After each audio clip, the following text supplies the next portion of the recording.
మనం అందరం గుడికి వెళ్తాం, భగవంతుడి ముందు కూర్చొని చేతులు జోడిస్తాం, కావలసింది కోరుకుంటాం. ఎప్పుడైనా ఆలోచించారా దేవుడికి ఏమనిపించుంటుందో?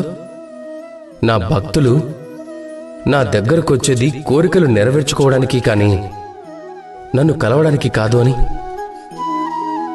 అందరూ గుడికి వెళ్తారు, తమ తమ కోరికలని దేవుడి ముందు పెడతారు. ఒకవేళ వారి కోరికలు నెరవేరకపోతే నిరాశ చెందుతారు.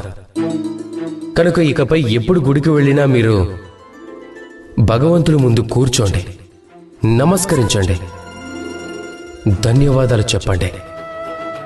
ధన్యవాదాలు దేవా, మీరు నాకు ఏదైతే ఇచ్చారో దానితో నేను సంతుష్టుడనయ్యాను అని.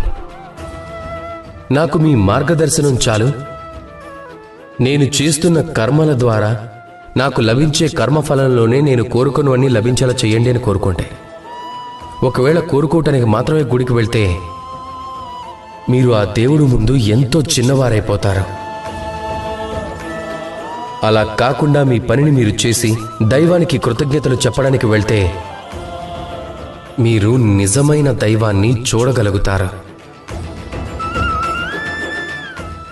రాధాకృష్ణ.